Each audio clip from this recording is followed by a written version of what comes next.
Welcome to Season 3 of the Empowering Women podcast, a production of the Empowering Women in Industry organization. Together, we will hear from ambitious and inspiring career women as they share their stories of success and overcoming career challenges. I'm Charlie Matthews, founder of Empowering Women, and I am proud to introduce our host, Shannon Bumgarner from Femspired.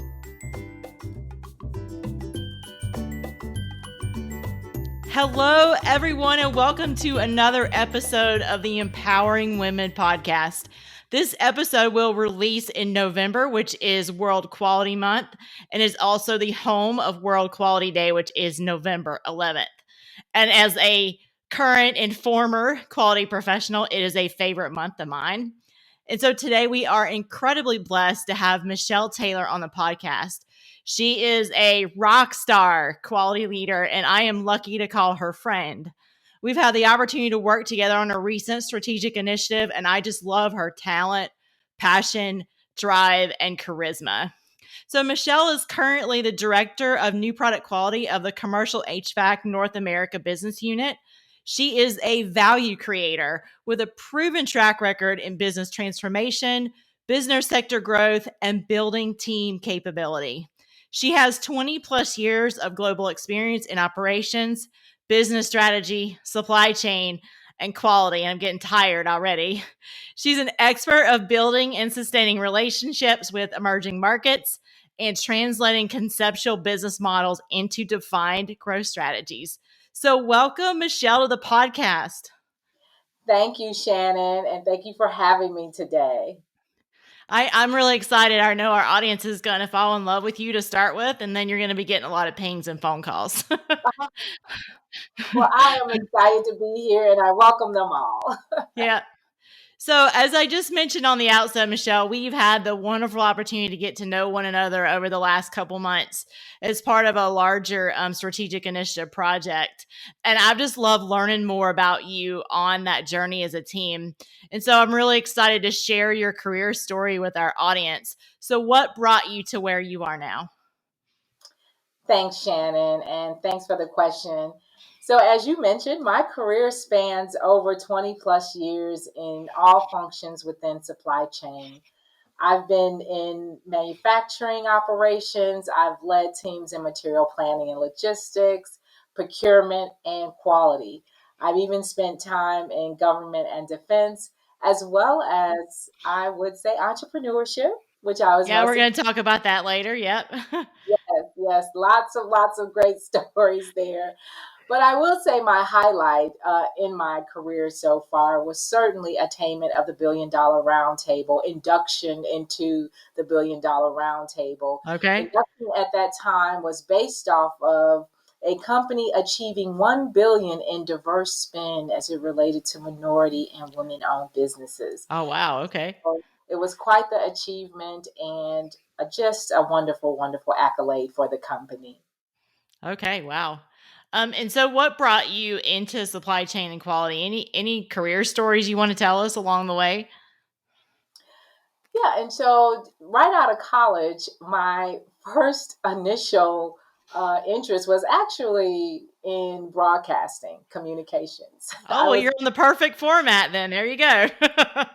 My interest was actually in broadcasting and communications, but I have to tell you, as I started to learn more and more about other offerings, other curriculums, other majors at Purdue University, I started to drift more and more over to the School of Technology. And in the School of Technology, there was organizational leadership. And that tugged at me in a way that I was certainly more inclined and aligned with the classes more so than the communications classes. And so it really, really started at the undergraduate level where I had many opportunities to have internships at great automotive companies that encouraged internships at that time. And so I was very, very fortunate to really, really understand if that was something I was really interested in, right? Is this Yeah. something I'm really interested in, manufacturing operations and watching how things come together? And certainly coming out of Detroit, Michigan, the Motown and Motor Right. City, right? it was one thing to experience it from that side of the fence, which is, the operations management side, Yep. and really, really leaning into that aspect of it. So, thusly, my career started on its way into supply chain. Yep.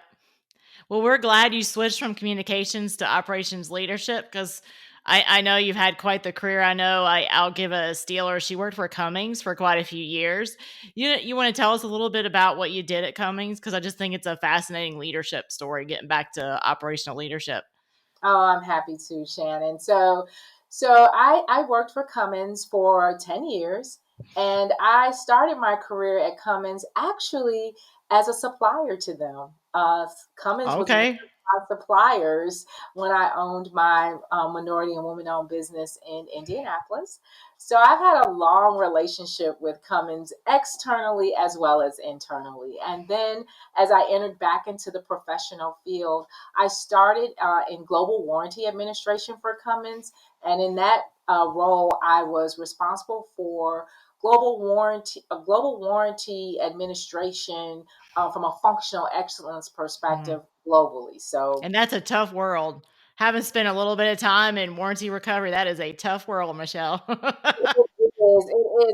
it's an exciting world too, because the wonderful things that you learn across cultures that are certainly exercising, right, the standard Mm. work, but Right. across so many different cultures, what's fascinating. And from there, I moved on into procurement, and I led global diversity, supplier diversity procurement. And so I spent about 4 years in that role. And again, that's where we attained the Billion Dollar Roundtable with so many other accolades in that space. We really, as a company, really broadened our brand rather, in Right.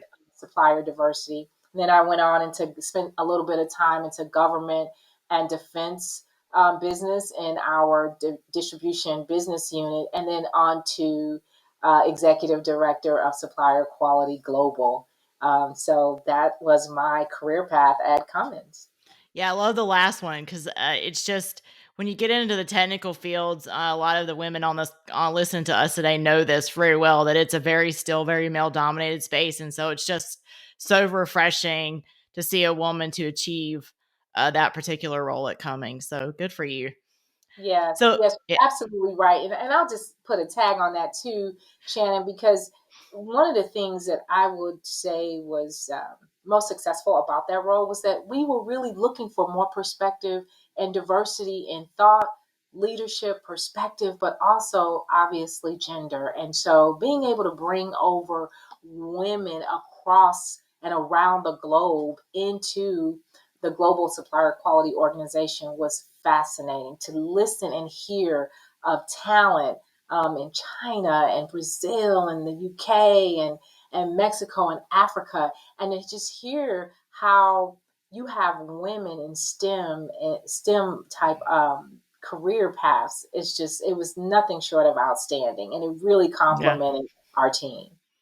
Yes, I'm probably going to steal a little bit of Michelle's thunder here really quick, but I want to give her some accolades. So this project that I'm referring to, it was a short-term, couple-month project. It was obviously a larger strategic project for the company. But what really amazed me and impressed me about you, Michelle, and your co-lead was you really brought together a really diverse team, and I don't mean that just in the sense of ethnicity or gender, but just a diversity of function, diversity of geography, diversity of knowledge, like functional knowledge in terms of what people understood, what their backgrounds were. And I will tell you, and you and I are both super competitive people, that we just knocked it out of the park. And I truly believe that organization, I think, was part of it. But I think the biggest part of it was that diversity of thought process. And it was a lot of good, constructive debate. But at the end of the day, I think we came out with a really powerful story to bring to our senior leader. So kudos to you for that one. Well, thank you, Shannon. It was an extraordinary opportunity with some great people that I now call friends. So That's thank right. We're friends now. So speaking of that, friends and leadership, what would you say as you look back on your long, illustrious career on 2 to 3 leadership traits or skills you think have been pivotal for your success? Yeah, Shannon. So when I think about a couple skills, right, the first for me that has worked out well is certainly servant leadership.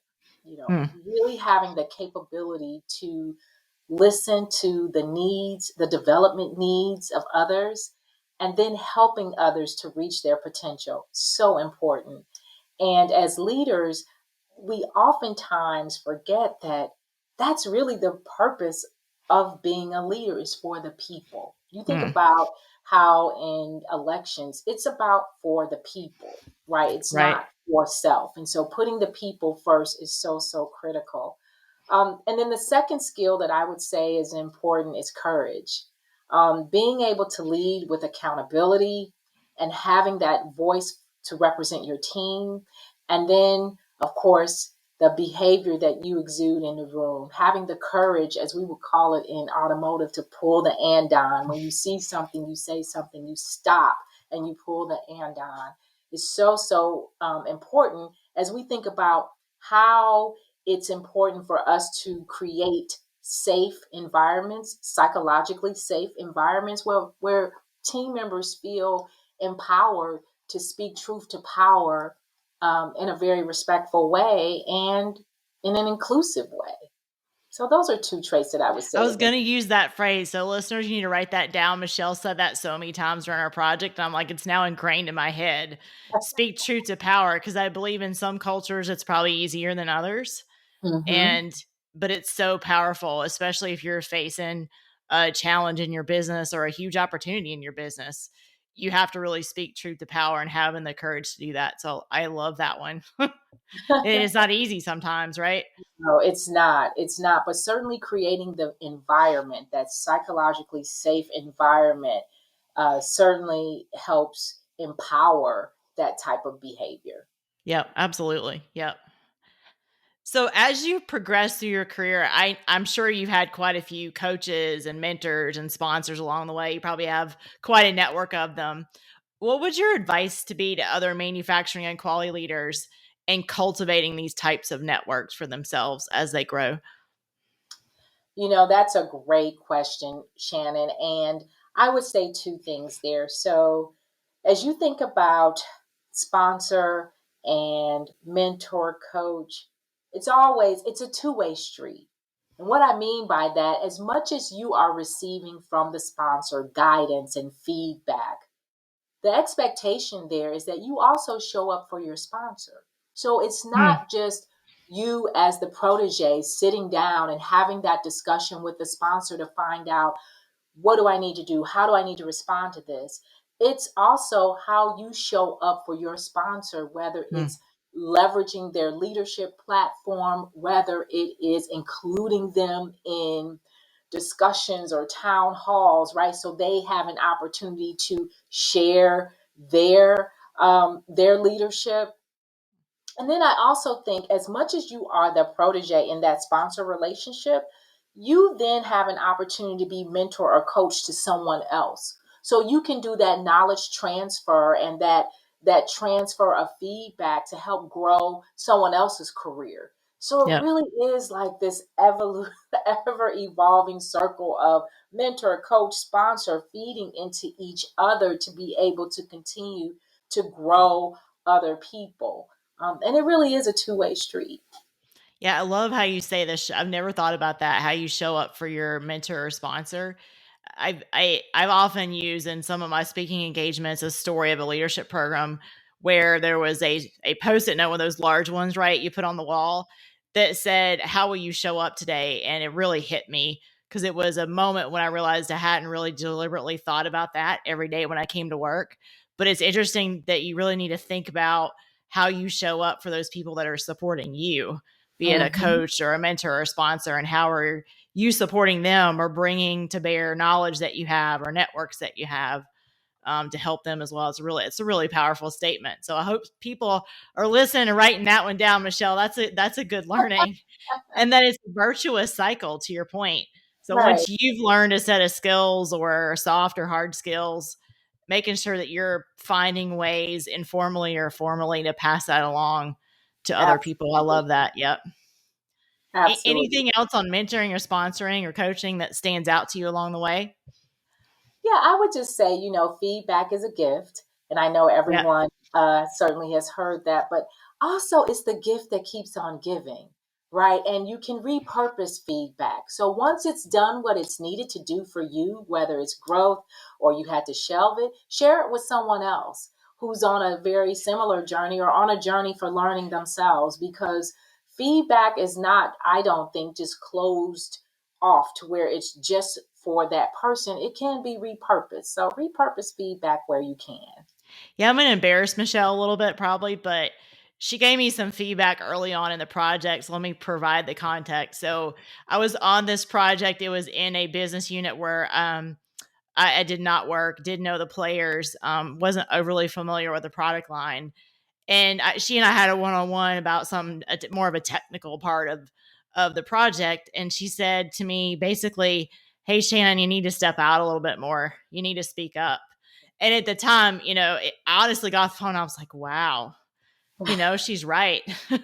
But it's had, I say that, Michelle, because it had a profound impact from me from that point forward, in the project. And I think it's going to have longer term positive career implications for me. So I'm saying, to your point, that feedback is a gift.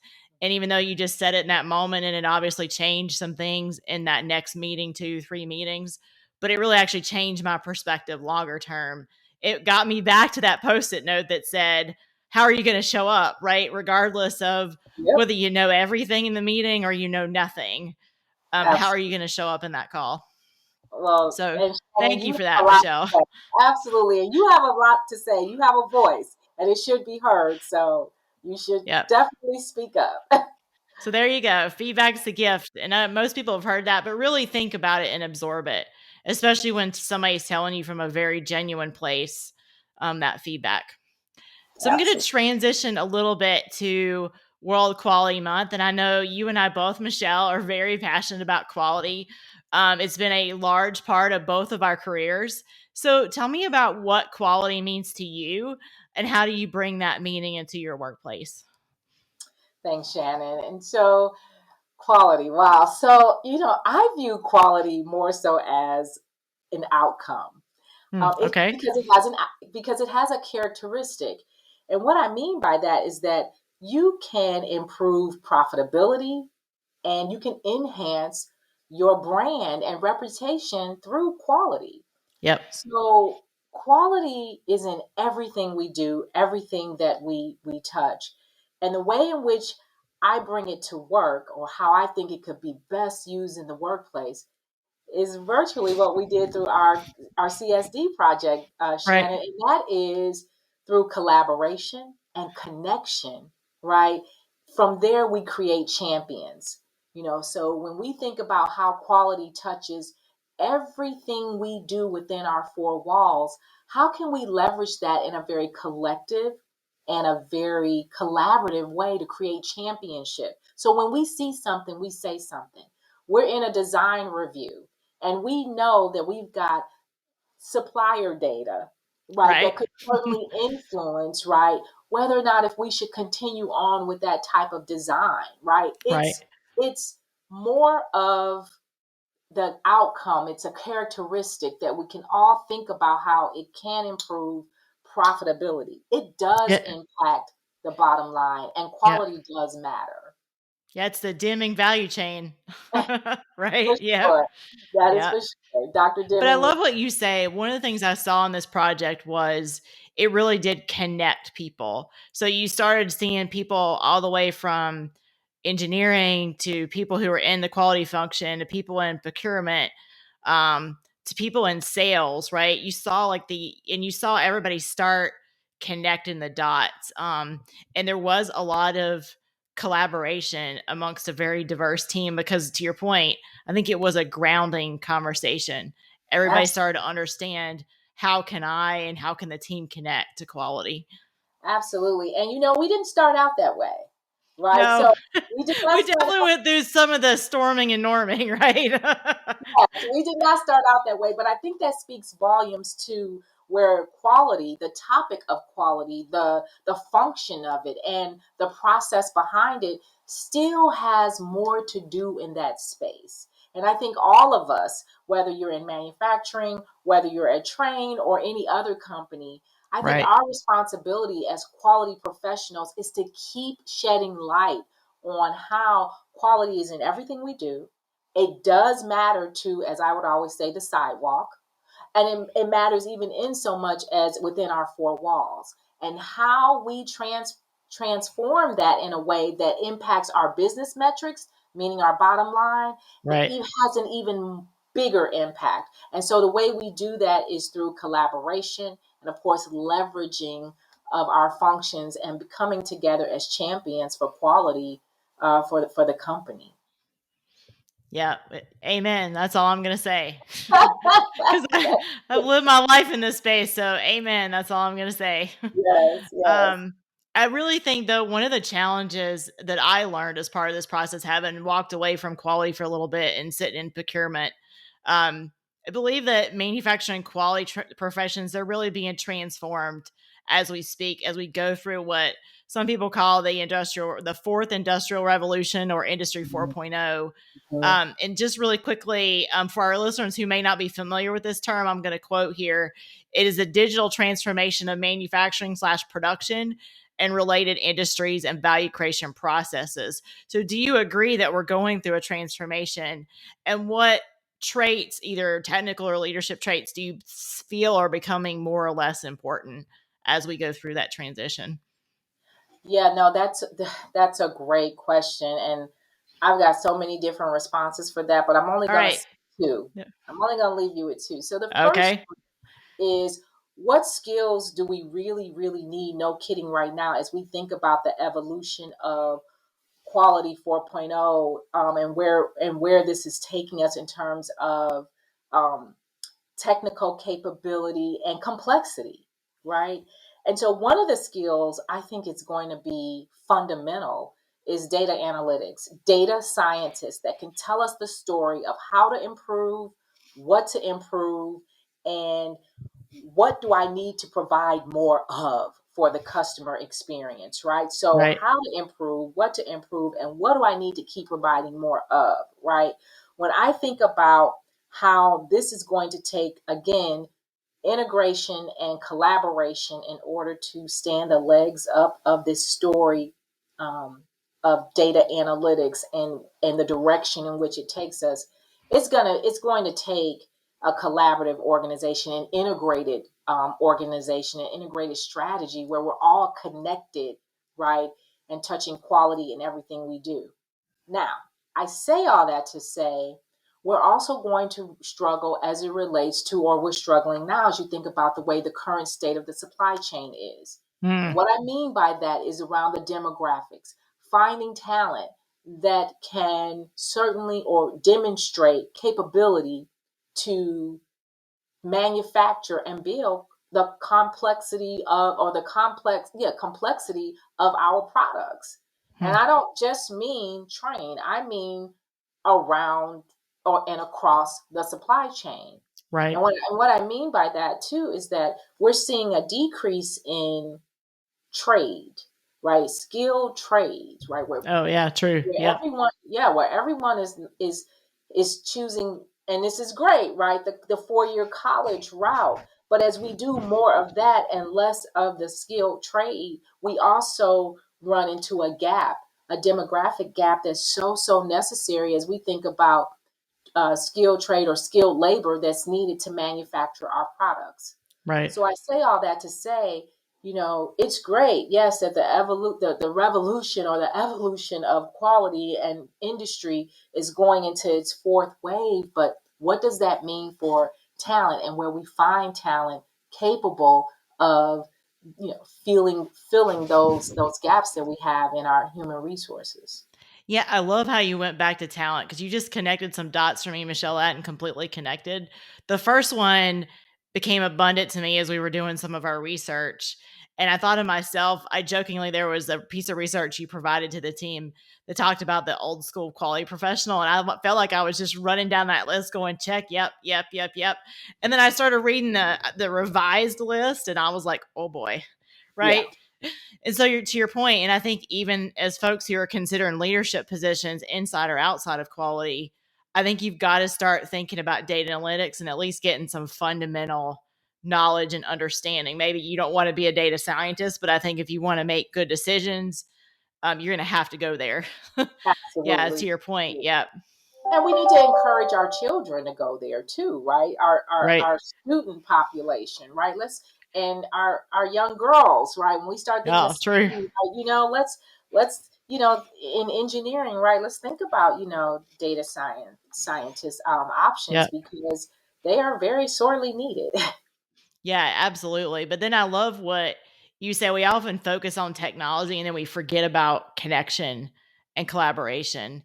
And it sort of goes back to that team. We obviously did a lot of data digging in that team, but it was all about the connection and connecting the dots and the collaboration that really brought that data, if you will, to life. So just Absolutely. what I really took away from what you said was the data is great, but if you can't connect and collaborate over the data, then it doesn't really help you move forward. Exactly. Exactly. But then I hadn't thought about the third one at all. So I've done some research myself into their Great Resignation, which Gallup has as an article, and I can put it in actually in the show notes.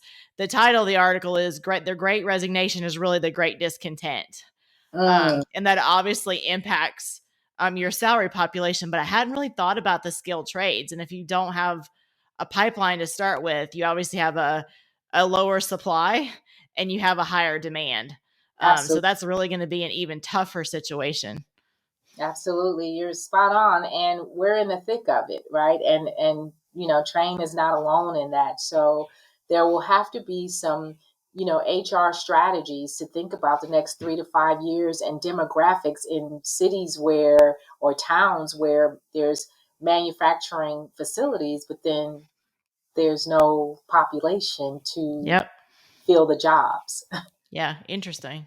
I hadn't connected that one. So, guys, Yeah, she gave you three great data points there. So, if you're either leading your own business or you're part of one, definitely three things to keep in front of you. So, I'm going absolutely. to really pivot hard on you here. I want Okay. to talk about your entrepreneurial journey. This is selfish for my listeners. um, because I think it's fascinating because I think I'm going to pick on women in specific. I think a lot of professionals, but women in particular, have side hustles. They get brave and they leave their entire 8 to 5, so to say, and they go to work for themselves. So I'm really curious what sparked your journey and what kind of products and services did or does the company offer? Thank you, Shannon. And so, as I would call it, my baby, that's like my third child, was my company. And I actually was one day, went to lunch at Applebee's. And I was sitting in Anderson, Indiana at Applebee's. And I must tell you, I felt like I had an extraordinary career so far, great opportunity, but I had kind of hit the wall, right? Not even the ceiling, but just so much as the wall. And I Right. knew that there was so much more that I could certainly do and contribute. And I said to myself, let's just make a list.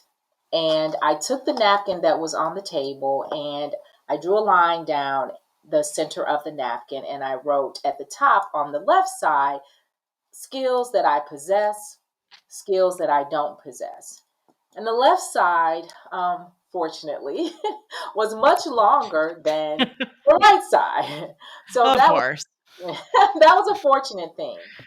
But in that, I also, from my graduate studies, looked at the fact that I've always wanted to be in business for myself. And so I took that list and I went home and I shared that list with my husband. And he's like, well, if anyone's going to pull it off, it will be you. So I'm just going to buckle up and ride along.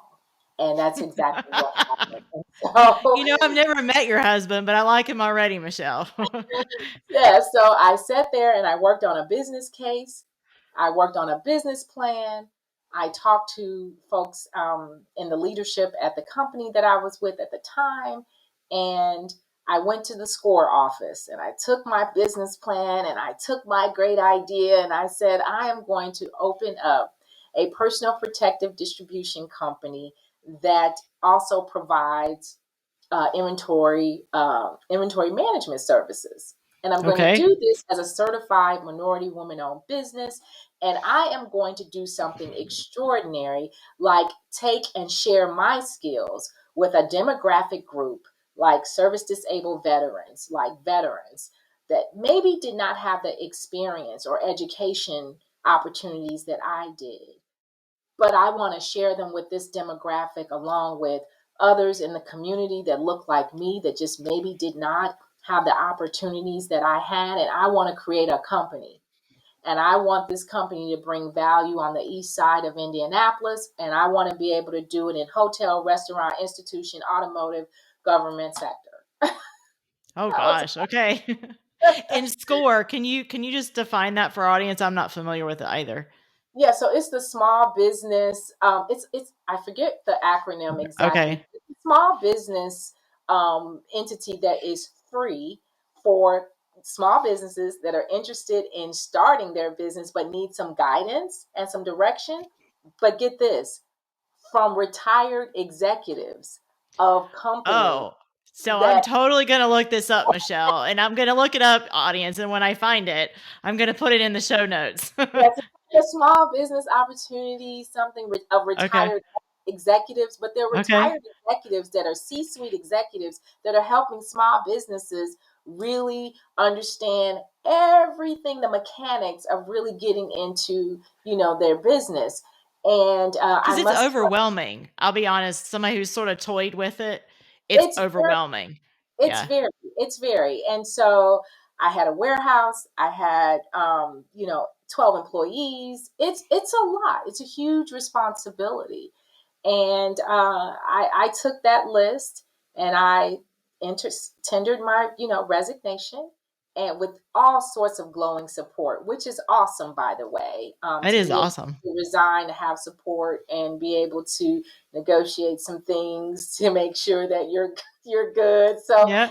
it was just an awesome, awesome experience. But then, I started my journey, and I must tell you that that was one of the most exciting times of my life.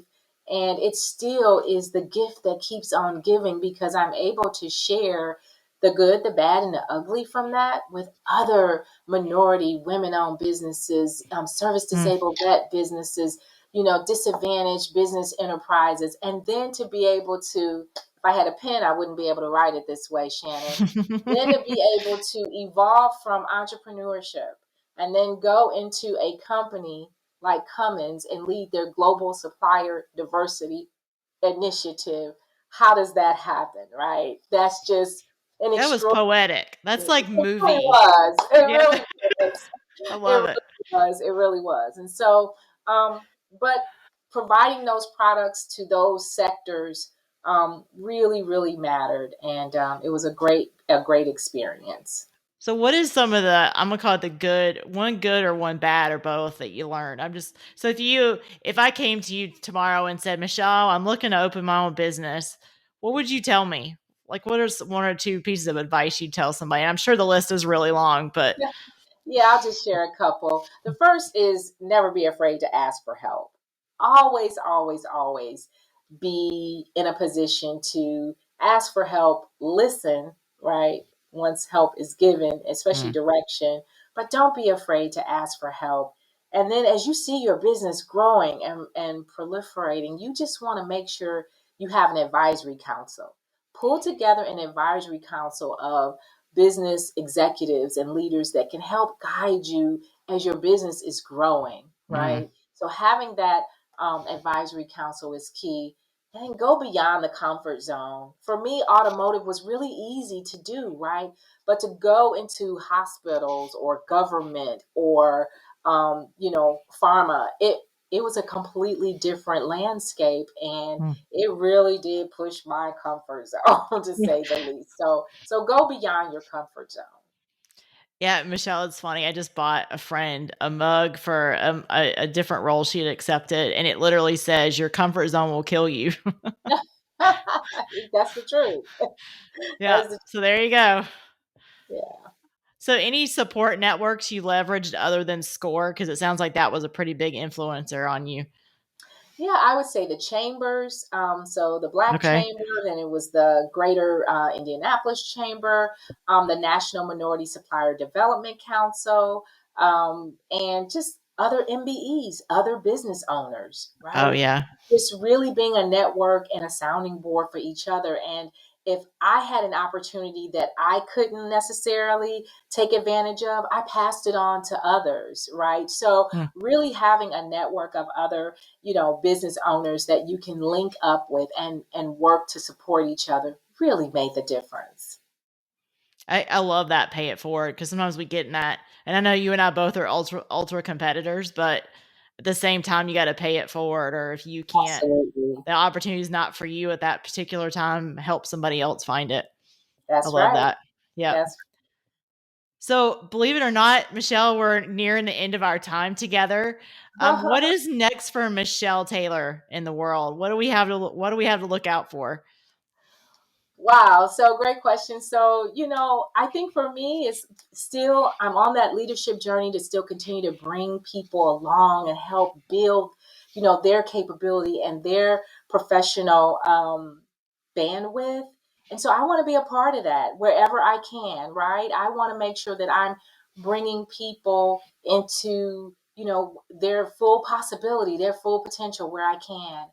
I think also too, I got it on good accord that I have a voice and that the world needs to hear more of it.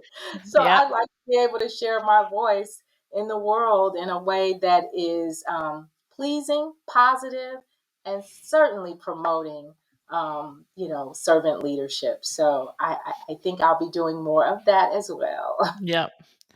So, any final word of wisdom for our listeners from your 20 plus year, I'm going to call it Fortune 500 and entrepreneurial journey? Any final word of wisdom? Yeah, Shannon, I think what I would share here is more around success, and that success looks differently for everyone, Mm, including you. yep. So don't get distracted by everyone else's bar of success. What matters is what your success, you deem success to be. So, Yep. I love that. Yep. I talked with a former or what someone else I had on the podcast, and I said we need to eliminate the should word from our vocabulary. The you should be this or you should be here by this point. Just mhm, strike it out. Forget about it. So you strike it heard out. it on good authority from Michelle's voice that we're listening to today that success is your own definition. With that, Michelle, it's been an absolute pleasure. I look forward selfishly to continuing to work with you, and I'm sure my audience is jealous. So thank you, Michelle, for your time. And thank you for blessing us with your voice today. Thank you, Shannon, so much for having me, and thank you everyone out there listening. Bye, everyone. See you on the next episode.